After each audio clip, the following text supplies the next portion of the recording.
ચાણસ્માં નર્મદા કચેરીના executive એન્જિનિયરની ઓફિસને seal કરી દેવામાં આવશે।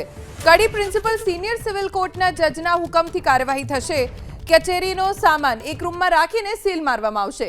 અરજદારને 4.30 લાખથી વધુ રકમ ચાણસ્મા નર્મદા વિભાગ પાસેથી લેવાના બાકી હતા। કોર્ટે મિલકત જપ્તીનું વોરંટ ઇસ્યુ કર્યું છે। કેનાલ પર બનાવવામાં આવેલ નર્મદા યોજનાના રોડમાં જમીન સંપાદન કરાઈ। અરજદારની જમીન મોઢેરાથી ઘારિયાલ રોડ પર આવેલી હતી, જેમાં અરજદારને 4.30 લાખથી વધુ રકમ ચાણસ્મા નર્મદા વિભાગ પાસેથી લેવાના બાકી હતા।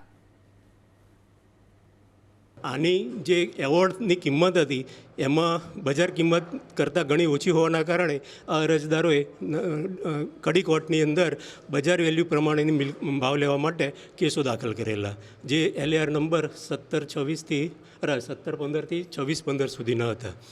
એ કામે નામદાર કોર્ટે હુકમ કર્યો વળતર ચૂકવવાનો કે કાર્યપાલક ઇજનેર અને જમીન સંપાદન અધિકારી બંને ઉપર કે ભાઈ કબજા લીધા તારીખથી જ્યાં સુધી તમે ચૂકવો ત્યાં સુધીના 15% વ્યાજ સાથે તમારે વળતર ચૂકવવું। કડી કોર્ટમાં મેં કેસ કરેલો, બરાબર। કડી કોર્ટ એ સોરી હોર્ડ કે કડી તમે તોડામાં જપ્તી કરો તો તમને પૈસા આપશે। એ જ અમે આજે ઓફિસ તારું મારી જપ્તી કરીશું।